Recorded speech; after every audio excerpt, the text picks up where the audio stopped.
اعوذ باللہ من الشیطان الرجیم بسم اللہ الرحمن الرحیم السلام علیکم ورحمۃ اللہ وبرکاتہ. ګرانو کتونکو د محترمه کلثوم نواز د پیدایش نه واخله تر مرګه پورې د ژوند دا سفر څنګه تیر شو د دې دپاره دا ویډیو تر اخره پورې وګورئ. کلثوم نواز 29 مارچ 1950 کې په لاهور کې یو کشمیری خاندان کې پیدا شوی و. په 1970 کې د اسلامیه کالج لاهور نه د بی اے ډګري حاصله کړه او وروسته یې په اردو شاعرۍ کې د پنجاب یونیورسټۍ نه ایم اے وکړه. د دې واده د میاں محمد نواز شریف سره وشو کوم چې د خوښۍ واده و. د دواړو خاندانونو رضا پکې هم شامله وه. یاد دې وي چې کلثوم نواز د رستم زما ګاما پهلوان نوسۍ وه. دوی له الله تعالی دو زامن حسن نواز او حسین نواز او دو لونه اسما نواز او مریم نواز ورکړل. د کلثوم نواز د تعلیم او ادب سره جوړ تعلق و. دوی د واده نه پس هم د تعلیم سلسله جاری وساتله او د پنجاب یونیورسټۍ نه د پی ایچ ډي ډګري واخیسته. دوی ته د سیاست څخه خاص شوق خو نه و، خو چې کله هم ضرورت محسوس شوی نو دوی د خپل خاوند سره اوږه په اوږه ولاړو. د اردو ادب خو دا قابلیت و چې نواز شریف به اکثر تقریرونه په دوی لیکل، په کوم چې به د اوریدونکو وینې جوش وخو او د نواز شریف په حمایت کې به ډیره اضافه کېده. د پرویز مشرف په دور کې چې کوم افسوسناک سلوک دوی ولیدو نو دوی خپل زامن د سیاست نه د لرې ساتلو فیصله وکړه. خو نواز شریف خپله لور مریم نواز د خپل سیاسي ټیم حصه جوړه کړه.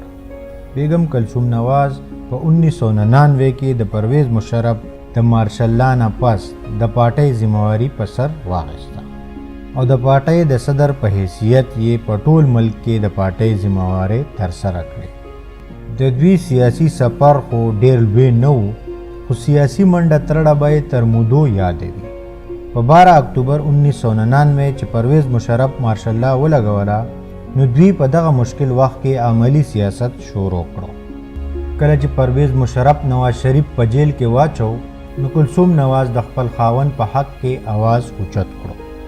ګرانو کتونکو د دوی د سیاست یو مشهوره واقعه کومه چې به د پاکستان په سیاست کې همیشه یادوي او هغه دا چې په هغو ورځو کې کله چې کلثوم نواز د پارټۍ صدره وه او هر طرف ته د خبرونو ښکلا جوړه شوې وه، یوه ورځ صحافیانو ته اطلاع وشوه چې د مال روډ سره نږدې د بیگم کلثوم نواز ګاډی ودرولی شو او هغه یې سره د ګاډي GOR1 ته د ریل ګاډي په ذریعه ورسوله.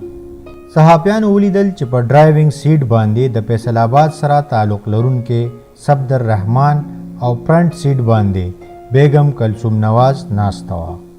په وروستو سیټ مخدوم جاوید هاشمی او د جاتی عمره یو ملازم و.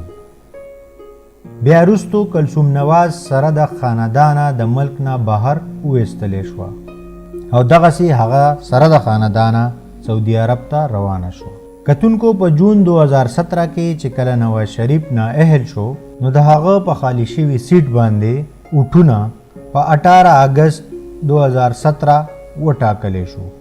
هم په دغه ورځو کې کلثوم نواز د زړه د دورې له وجې لندن ته علاج له بوتلی شوه، چېرته چې ډاکټرانو د دوی په مرۍ کې د کینسر هم تشخیص وکړو او دغسې په هارلی سټریټ هسپتال کې د یو کال د علالت نه پس په 11 سپتمبر 2018 باندې وفات شوه.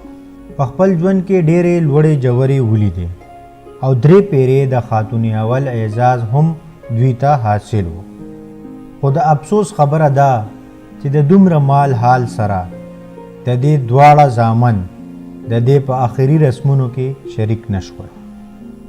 ګرانو کتونکو کو دا ویډیو ستاسو خوښه شوې وي نو لازمي یې لایک کړئ او خپلو ملګرو سره یې شیر کړئ او دا چینل سبسکرایب کړئ چې موږ داسې نورې معلوماتي ویډیو تاسو له تیاری کړو. ډېره مننه.